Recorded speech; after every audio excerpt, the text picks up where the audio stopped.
Hi, and welcome back to Profiles in Community Champions. I'm joined today by Chase Smith. Chase is a marketing director at Lingo Networks and NGW. Chase, thanks for joining me today. Thank you guys very much for the opportunity. It's awesome to see businesses that are helping spread the story of what people are doing during the COVID situation and to help our communities across the United States. So we really appreciate it from all of our staff to you guys. Absolutely. So, can you tell us a little bit about the kind of services you provide and the area that you cover? Yeah, so MGW and Lingo have roots that go back to 1967, and instead of dusting off the history books and going through that, the reason that matters is so it's my grandfather started it back in '67, so and the we've been involved in those communities of the Shenandoah Valley is where we started in the rural areas, and which started with telephone service back in '67, and here we are in 2020, and connectivity is even more far-reaching and ineffective and helping people with their lives. So yeah, we service different areas. MGW and Lingo have different service territories within Virginia, and ultimately providing high-speed internet services, fiber to the home. We also do fixed wireless, amongst other things for high-speed internet. And we also do managed IT services and computer repair services. We have in-house customer support, and we do other things as well, like free e-device recycling and stuff like that. So Great. the bread and butter is internet. Got it. And considering you span a pretty wide and rural range, my guess is that this COVID crisis has had a pretty dramatic impact on your communities. Yes, it felt like watching a storm come in, but it was slow, so it felt, at least in our part of Virginia, and then overnight, the effect everybody felt. So whether it was for businesses and just the way that individuals operate was obviously dramatically affected. And you've heard all the stories on the news and stuff. There's good things that's come out of it. There's obviously some scary stuff, some sensational stuff too, and but what we witnessed is just like almost like the streets dying down and like less traffic, and restaurants either closing or shifting to maybe they didn't have a to-go option before, or online ordering kind of thing if they were a local restaurant. But a lot of people like really quickly shifted to doing you know d- delivery that they didn't do before. There's a lot of Right. there's for example my favorite bakery in Stanton, Reunion. They had people that would come in and eat at in their restaurant area, and then basically what felt like within a week they had switched to a delivery only model, and they're killing it that way. So yeah, but we just continued operations. I use the word normal loosely. Continued operations as normal as best as we could. So we identified the staff that were able to work from home Right. and then enabled them to do that.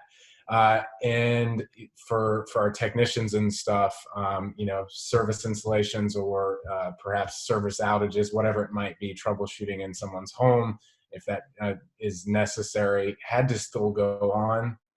So we just implemented new, strict guidelines, and actually did that prior to even the state of Virginia giving any type of framework of what it looked like to operate. And so what we had done was we just any portion of our business that had customers that could come in, we closed that down. But support has been available during the hours that it's always been available, and just encouraging people, for their protection, honestly, and for the protection of our employees, to they're trying to make a payment online, make it online or call in, kind of just identifying different ways that we could serve them. So Like remote installs and other elements where you're trying to be as touchless as you can, for example, right? yes, exactly. And we kind of vetted so with a service installation or something, our customer support team was getting a list of questions that they would ask customers before a technician was to walk into a customer or business premise. Um, just basic stuff like have anyone in your home or business been sick? Have you been sick, etc. in the past 2 weeks, and so on. Right. Just kind of, some common sense practices, amongst other things that we issued, and giving our team the gear that they need, with mask and sanitizer, and kind of, just obviously encouraging basic, frequent hand washing and that kind of thing. So some of it pretty basic, but, nonetheless, a good reminder, just to heighten the safety of everybody involved. Got it. And so my understanding is for those that you aren't able to reach yet with broadband, you've set up a series of what you call drive-in Wi-Fi hotspots, partnering with schools and local organizations to make it more accessible. And you've been pretty extensive on your website about promoting where to find them and how to access them. So can you tell me a little bit about that program? Yeah. So our approach was, it didn't take long to realize. I mean, connectivity is essential, and we knew that before this whole situation unfolded, with COVID. The thing is so all of a sudden, with primary schools and stuff closing down, but continuing, they still had work to do, but just from home. There's different school systems have done it kind of different ways, but and then there's a lot of people that found themselves working from their homes. I'm an example of that. And then there's also the need for, so seeing all these needs. Okay, so there's, education still has to happen, and people still need to be able to work if they're able to work from home. And then the telemedicine visits. So for people that, I know a lot of people, my wife works in the healthcare system, and a lot of people have been afraid to go out, even for stuff that, is, life threatening or could be Sure. life threatening.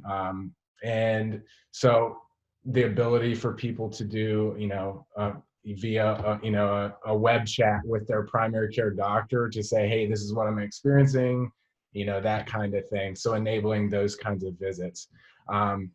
And yeah, so you nailed it on the head, just working with school systems and different community leaders and groups, and to ultimately, that's why we dubbed it Drive-in Wi-Fi, Right. just so that it was kind of, synonymous with the name, that you would go like you were going to the drive-in, but stay in Right. your Stay in vehicle, your trying car. to and encourage, the social distancing practices and such.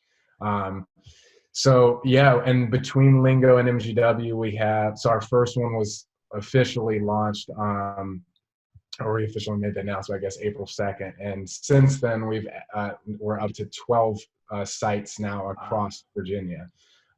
So we're really, really excited and really proud of that. But it's important to know too that these, this isn't just like free Wi-Fi that you would get out of, like, a standard router. This is like commercial grade equipment, access points that can handle at least up to 50 users at a single time. Okay.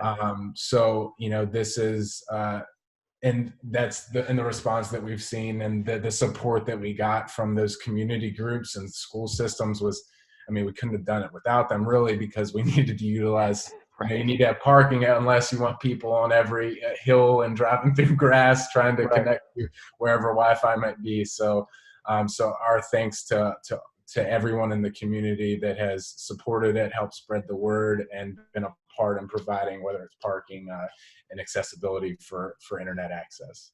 Great. Well, I mean, it sounds like the response has been tremendous, and hence why you keep adding more and more of these hotspots because you're serving clearly a need for your community.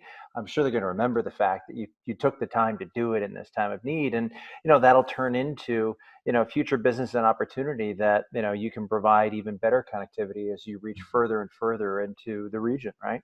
Yeah, that is exactly right. And honestly, it's been an honor, and it's been our pleasure, and to serve the community in this capacity. This wasn't, just, it's not some marketing scheme or anything like that. It was, truly just a recognition of that's where we started. NGW started in Mountain Grove, Williamsville, Okay. pretty rural areas. And, and so that's where our heartbeat's always been. Of course, we expanded outside of rural as well, but in serving those communities. So the needs for connectivity continue to climb, as we've seen. So people, we've actually had, since the first launch in the sites, and of course now that it's more like a web of these 12 driving locations so far that are available, we've had hundreds and hundreds of users per week.